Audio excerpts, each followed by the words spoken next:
Good evening, traveler. Tonight I invite you to wander slowly, peacefully, into the winding lanes and humble cottages of the European Middle Ages to explore why the life of an ordinary peasant, while rich in quiet resilience, was so very hard to survive. We will not hurry. Time itself seems to loosen its grip as we step through this doorway of history.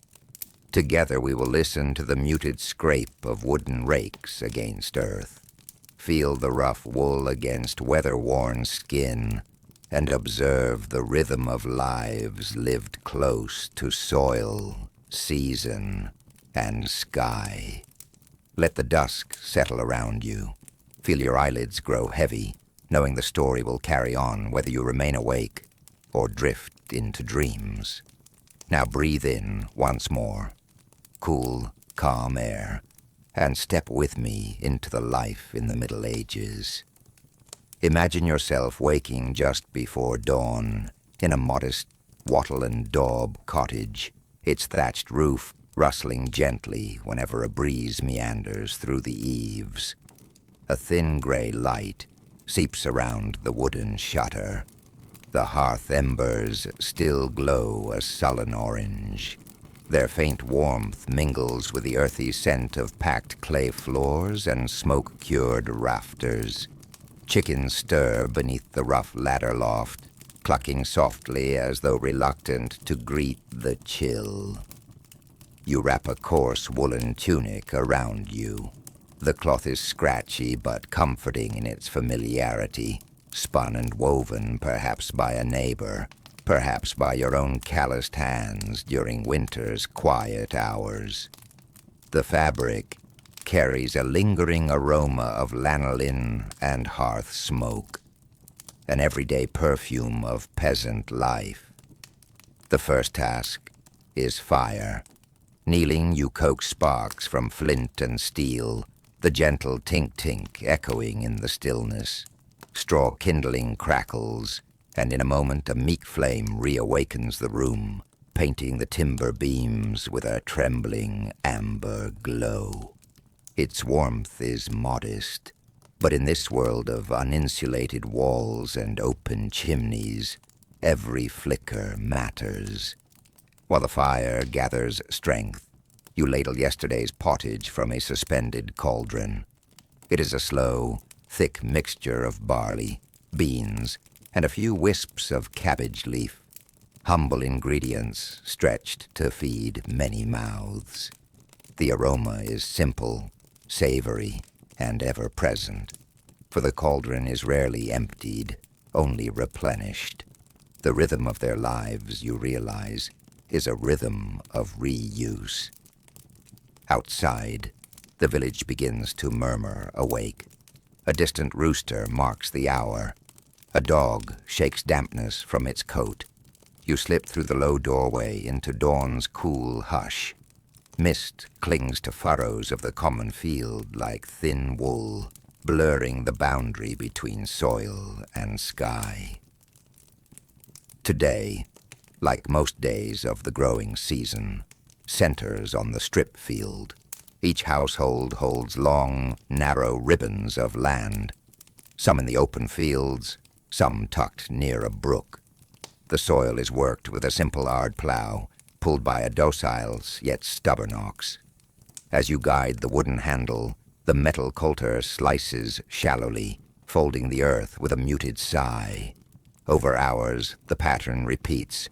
Step, press, breathe, turn, rest the beast, begin again.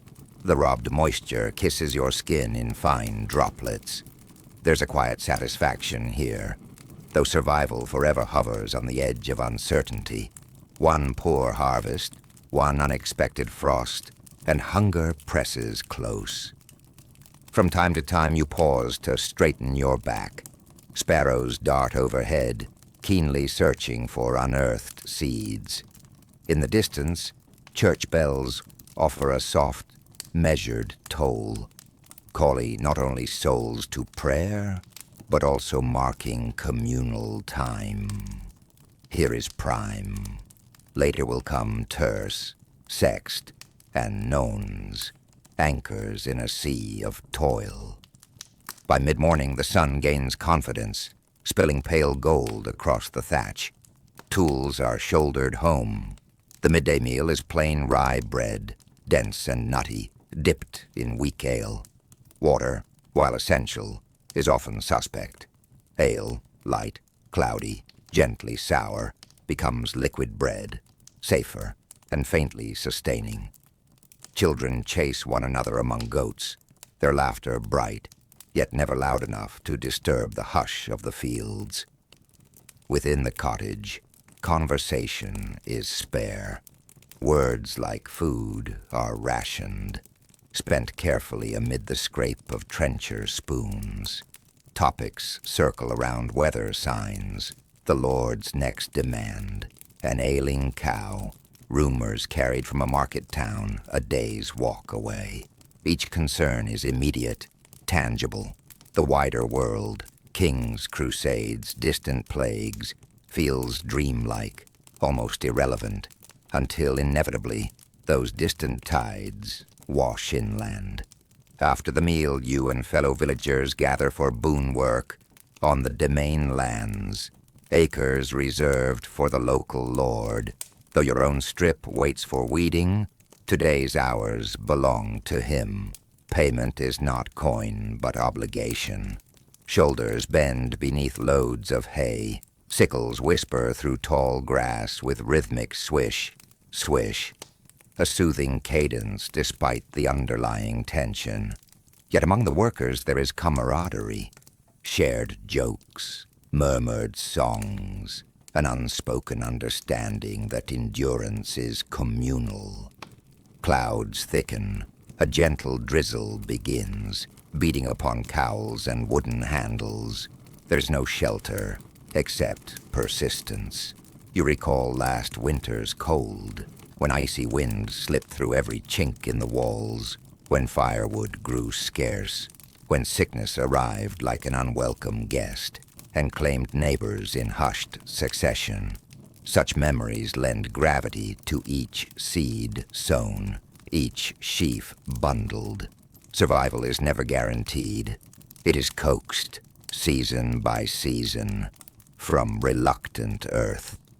As twilight folds over the village, tools are stored, animals fed, and you return home once more. Smoke curls upward in languid threads from every chimney, merging with dusk's lavender gray. Inside, the pottage simmers again, thickened now with modest root vegetables scavenged from the garden plot. A single tallow candle flickers, releasing the faint scent of animal fat. Shadows dance lazily along rough-hewn walls.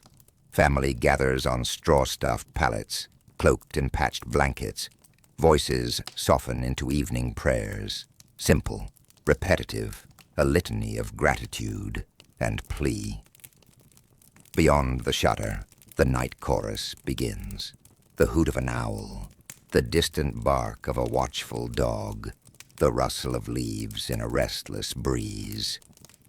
Gradually, the village settles into hush.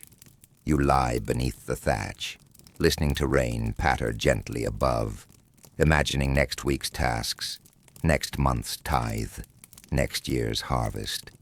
Fatigue is constant, yet there's a hardened peace in routines honed by generations. So unfolds a single, unremarkable day, unremarkable yet formidable in its quiet demands. Beneath the soft surface of chores and chat, the stakes are as high as life and death, hunger and sustenance. It is here, in repetition and restraint, that we begin to grasp why many would struggle, and why you, dear listener, cushioned by modern comforts, might not survive this peasant rhythm for long. Allow this image to linger, like embers glowing in the hearth.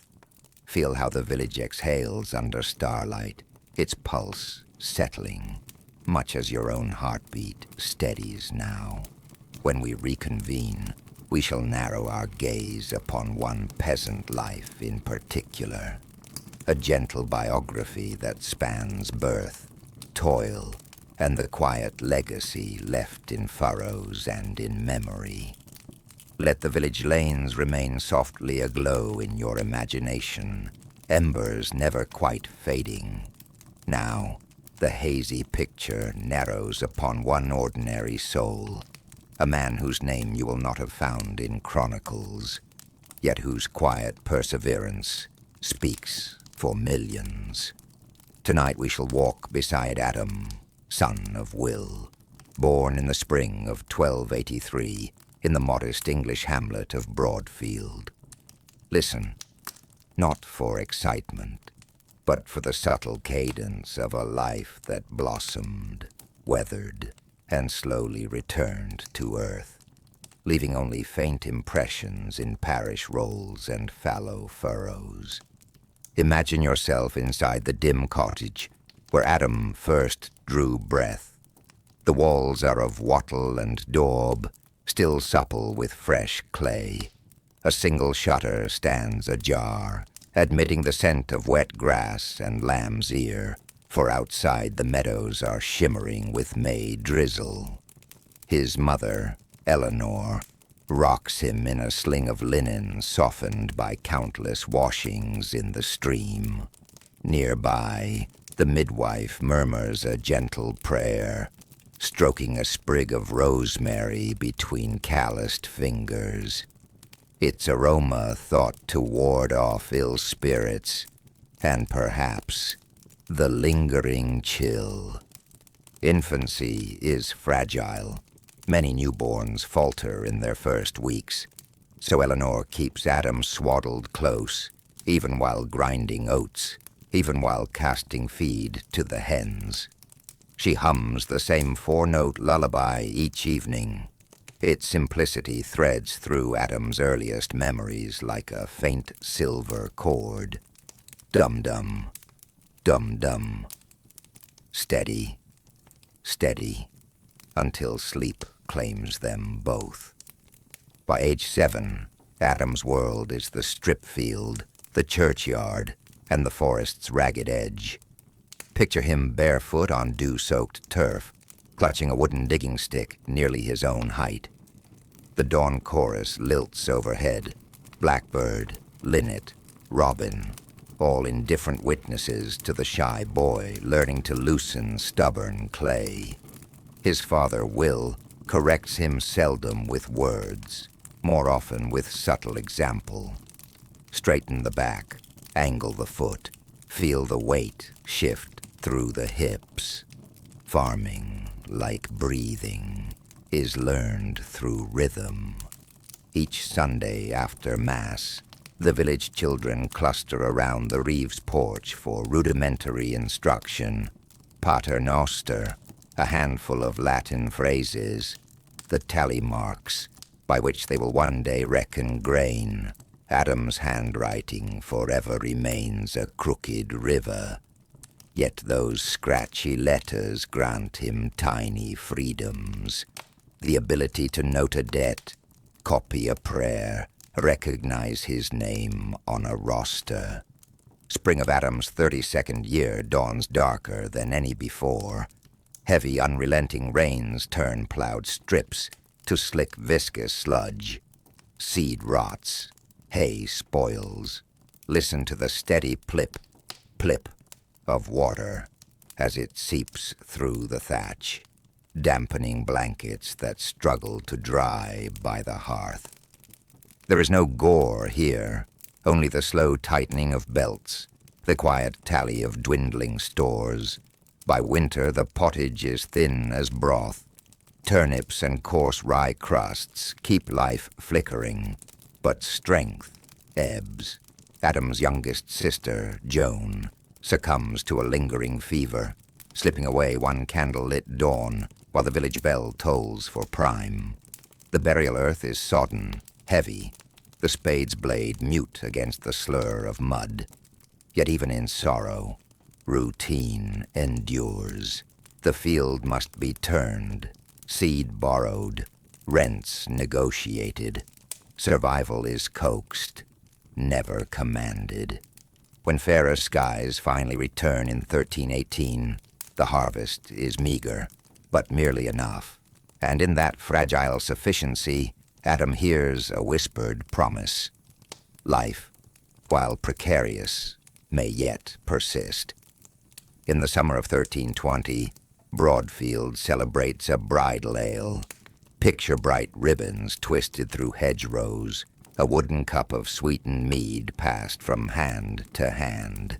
Adam weds Marjorie, daughter of a neighboring cotter. Their union is less romance than alliance. Still, affection grows like wild thyme, low, hardy, and pleasantly aromatic when stepped upon. Inside their newly patched cottage, Marjorie brings a loom, a small dowry of hens, and a knack for spinning yarn so fine that the Reeve's wife takes notice. On winter evenings, the couple works by the hearth glow, Marjorie's shuttle clicking steadily, while Adam carves spare yokes and mends harness leather.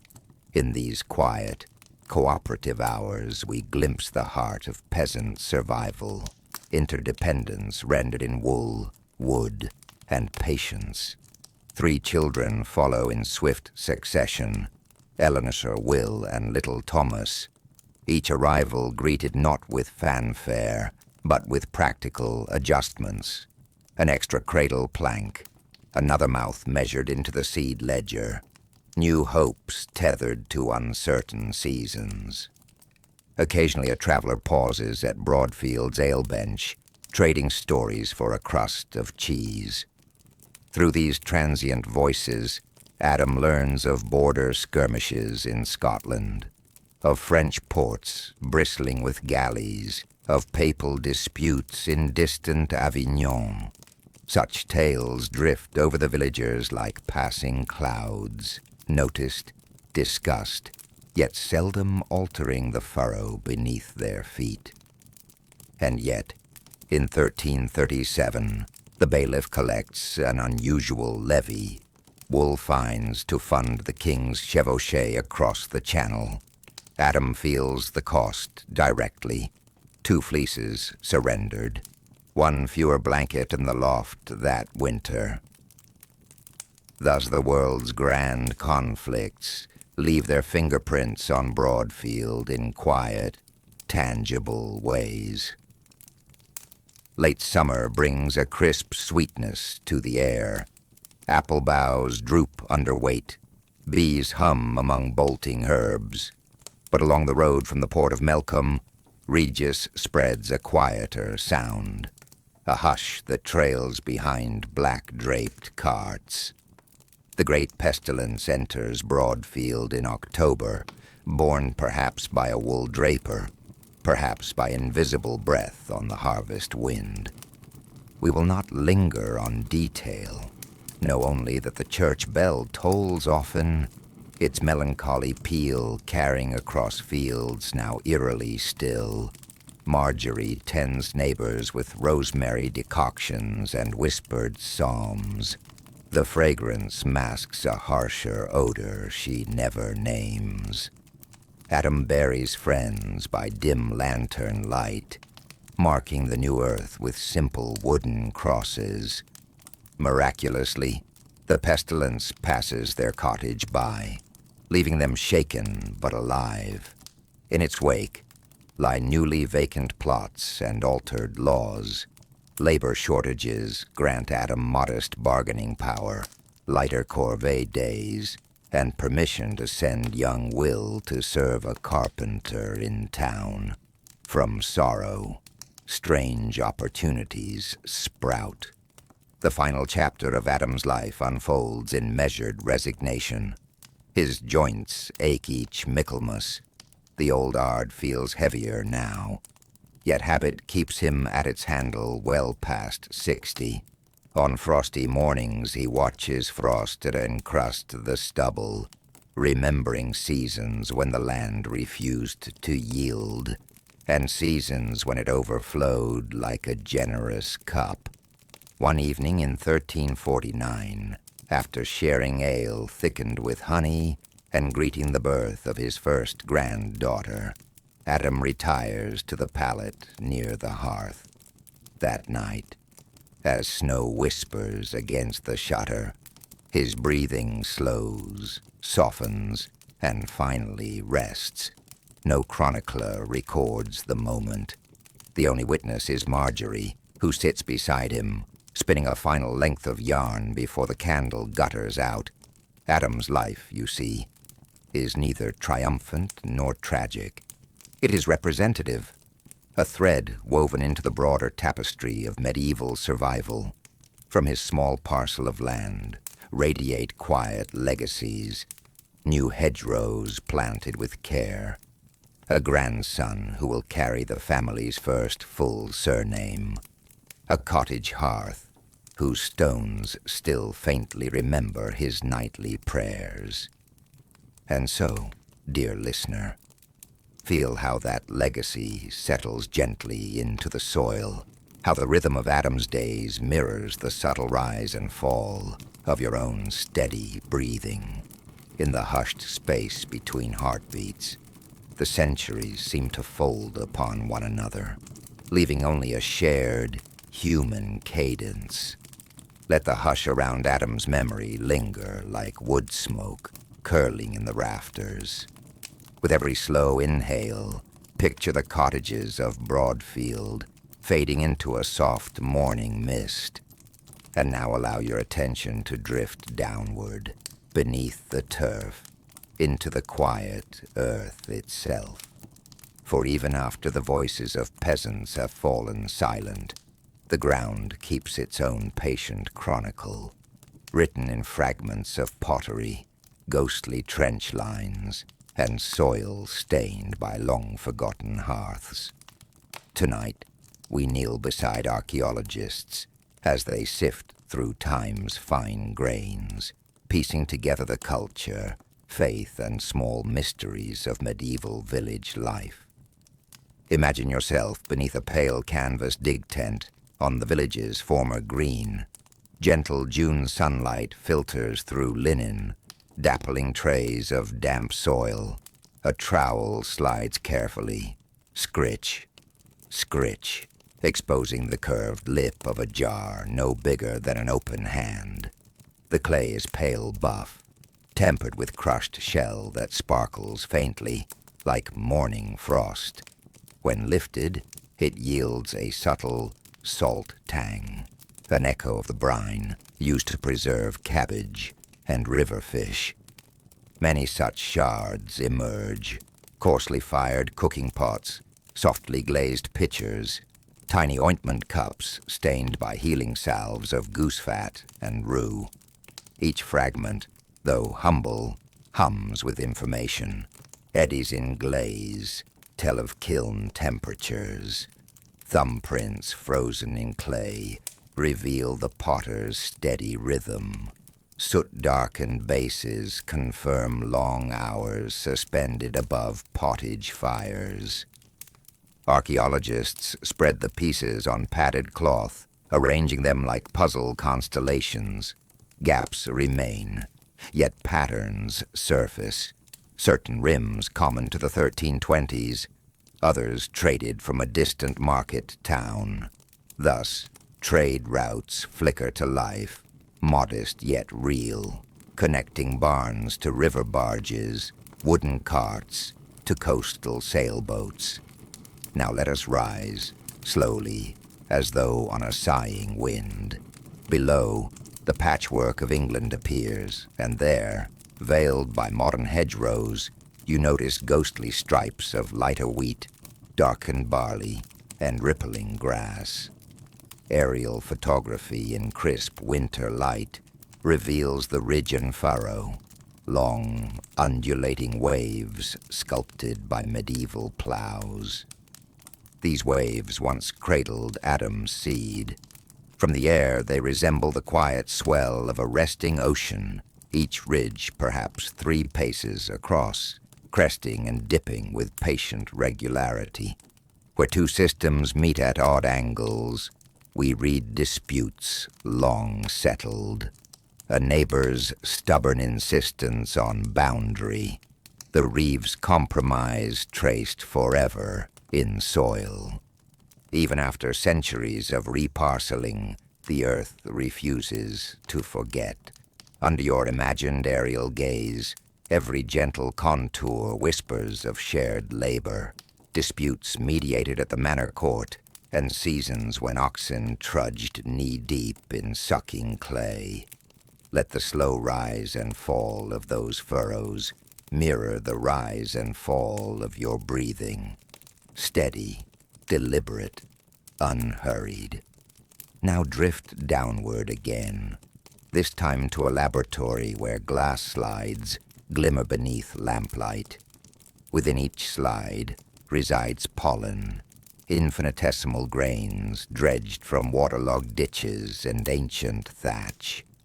When viewed under magnification, they resemble delicate geometric snowflakes, barley, rye, nettle, meadowsweet, each recognizably distinct. Through these silent motes, scientists reconstruct medieval diets and herbal lore. They find yarrow, a subtle fever remedy, mixed into floor rushes. They detect henbane, occasionally cultivated at pasture fringes, perhaps for dulling toothache or easing childbirth pains. And in a hearth sample, they discover charred fig seeds, rare and unmistakable, hinting that even a remote hamlet sometimes savored southern sweetness, carried by itinerant monks or coastal traders. Notice how these discoveries remain gentle, almost whispered. They tell of resilience through diversity, cultivated barley shoulder to shoulder with wild sorrel, edible weeds quietly filling hungry months. The palate of a peasant's diet, though often thin, was richer than lore sometimes claims, its subtleties preserved in microscopic memory. Picture now a shallow pit by the cottage threshold. A walnut-brown spindle whirl of polished bone emerges, its surface etched with faint intersecting lines. A charm against tangling threads, perhaps, or a prayer scratched in secret. Nearby lies a worn gaming token, carved from antler, smooth as river stone, its edges scalloped by countless thumb passes during winter evenings too dark for fieldwork. Such objects rarely survive the centuries. When they do, they vibrate with quiet intimacy. They remind us that beyond toil existed small pleasures, a fireside game of tables, a moment of laughter shared over uneven dice, a carved whistle that coaxed simple melodies during herding. Listen for those soft notes now, a two-tone, lilting trill, rising and falling, no fanfare, just enough to lighten a damp morning. At the village's edge stands a crumbling stone shell, the remains of Broadfield's Chapel of Ease. Archaeologists carefully brush loose soil from rubble footings to reveal the outline of nave, chancel, and porch. Within the fallen walls, they uncover faded fragments of plaster. When delicately dampened, pigments bloom anew, muted ochre vines, a robe of hesitant azure, and, barely discernible, the sandal-clad foot of a saint. These vestiges suggest that even in poverty, villagers poured effort into sacred art. Perhaps Adam himself once mixed lime wash, his rough hands stirring pigments donated by the manor priest. Under flickering candlelight, the paintings would have glowed softly, their colors warming humble hearts during chill Advent vigils. Imagine kneeling there, inhaling incense mingled with damp stone, the distant echo of plainsong rising like a comforting blanket. Over time, Reformation plaster sealed such imagery away. Then neglect reduced walls to weathered stumps. But the colors linger, a quiet testament to faith expressed through pigment and patience. Finally, we step into a shaded corner of the churchyard, where archaeologists record graves with hushed respect. They note simple east-west orientation, shrouded rather than coffined burials, and occasionally telltale grooves on shin bones, evidence of decades pushing a plow through heavy soil. One skeleton, perhaps that of a young woman, bears lines of enamel disruption on her teeth, markers of childhood hunger during the famine of 1315. No grisly detail is required. The mere presence of those faint lines speaks volumes, each a tiny horizon of halted growth. Another burial shows a healed forearm fracture, set crooked yet functional, a reminder of communal care long before surgeons in starched coats. Grave goods are sparse. A pewter pilgrim badge of St. Etheldreda pinned near one shoulder, a chipped jet rosary bead resting by folded fingers. Such tokens whisper of journeys dreamed, prayers whispered, hope carried into the unknown. When all these clues are gathered, potsherds, pollen, bone, pigment, they weave a tapestry as delicate as cobweb thread. We see a community resourceful, grounded in faith, aware of external currents yet focused on weather, soil, and survival. Mystery remains, of course. Songs never notated, jokes never inked, private sorrows and joys that left no artifact. Yet the earth, generous in memory, offers enough to sketch outlines where imagination may gently color. As you rest upon this synthesis, feel a soft repetition, the rhythm of their lives, the rhythm of their lives. Steady as your own measured pulse. Let awareness settle like silt in a calm pond, undisturbed, serene. Float now from the quiet trenches of our archaeological dig toward the manor that once presided over Broadfield's fields. Picture an autumn dusk. The sun sinks behind distant oaks, and a mellow lantern light blooms in the Lord's timbered hall. The path between peasant cottage and manor door is scarcely half a mile. Yet the gulf it spans, in comfort, in obligation, in fragile privilege, feels as wide as kingdoms. Walk the rutted lane bordered by hedges heavy with sloes. Ahead rises a two-story house of oak beams and plaster panels, its steep roof tiled in warm red clay rather than thatch. A faint, resin-sweet scent of burning pine drifts outward. Luxury, compared to the peasant's smoky peat and straw. At the threshold stands a porter, gently nodding as he notes each arrival. Reeve, steward, visiting cleric, wool factor from the market town. Your own imagined footfalls are hushed on the reed-strewn floor, woven expressly to sweeten the air. Inside, the central hearth blazes brightly, its smoke guided by a louver high in the roof. Flames paint the rafters gold, illuminate linen tablecloths, and catch on polished pewter chargers.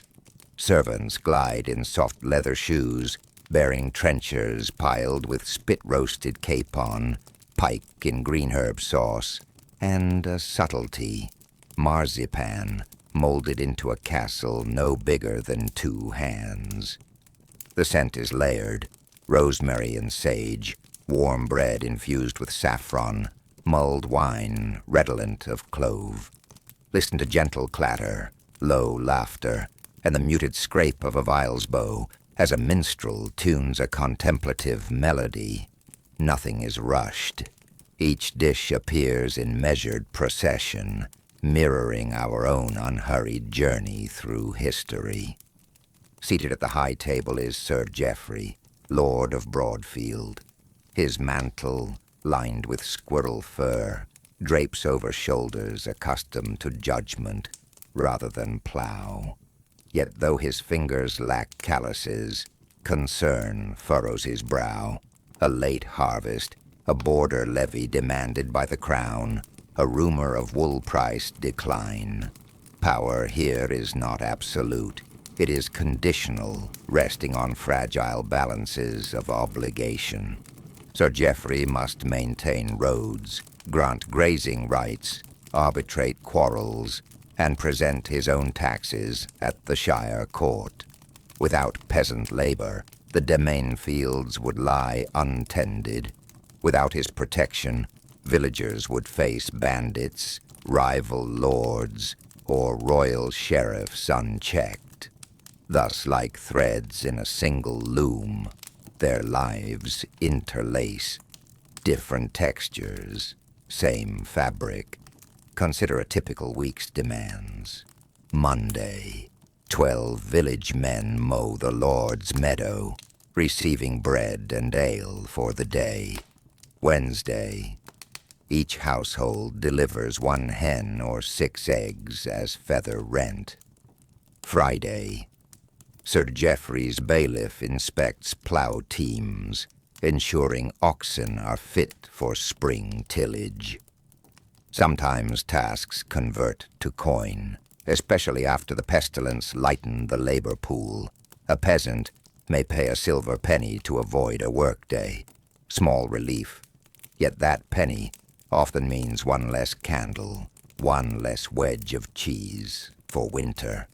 Sir Geoffrey, meanwhile, enters the sum into his pipe rolls, balancing it against the cost of hiring free laborers from a neighboring deanery.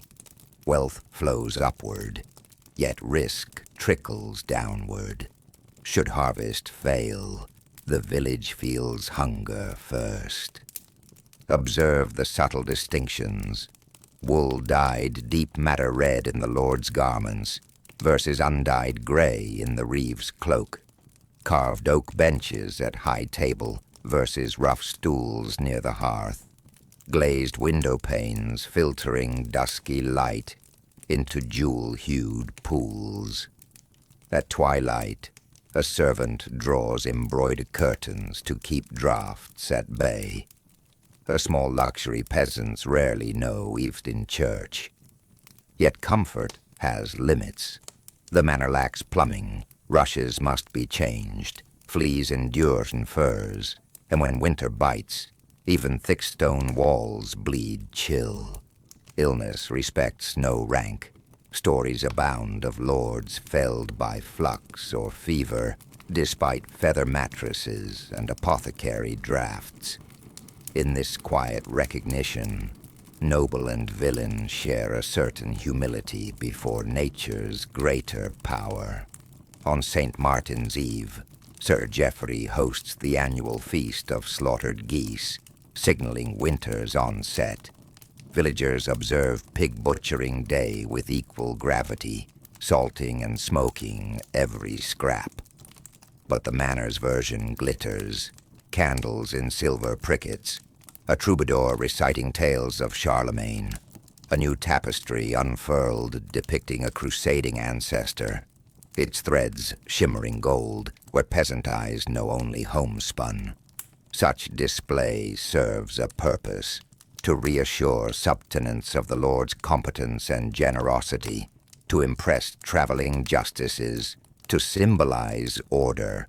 Even so, behind the Polish lies calculation, alliances cemented over generous platters, rivalries cooled by shared wine.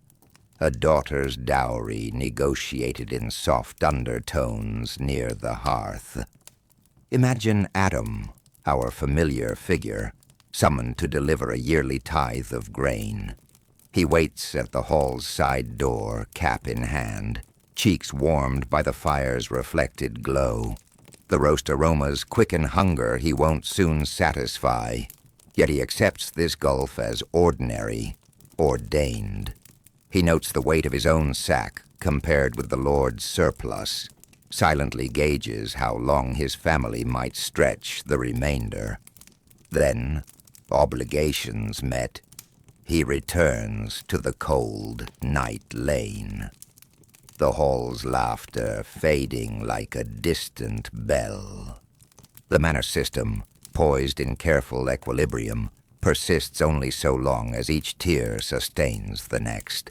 War or disease may topple nobles, famine may scatter tenants, royal edicts can upend centuries-old customs in a single wax-sealed writ. Power, though draped in brocade, is as vulnerable as flax fiber before the scythe. Yet through feast and famine alike, daily gestures continue. The steward's ledger inked at dusk, ox teams stabled, prayers chanted from the chapel balcony. The Lord's world, for all its velvet cushions, echoes the same repetitive cadence we traced in Adam's fields. Another measure in history's gentle heartbeat. Let the lanterns dim now in the manor hall. Servants douse torches, logs collapse into rosy embers. Outside, dew settles on silent cart tracks, leading back to Broadfield. Feel how the quiet of night enfolds both cottage and hall alike. Distinctions softened under the same moonlit hush. Hold this contrast lightly, as a feather balanced on a fingertip, unmoving, serene. The rhythm of their lives, the rhythm of your own slow breath, merging for a moment in shared stillness. Rest well, traveler. May the soft lessons of the past cradle you through peaceful slumber, and may dawn find you refreshed, carried tenderly from medieval shadows into the kind light of the present. Good night.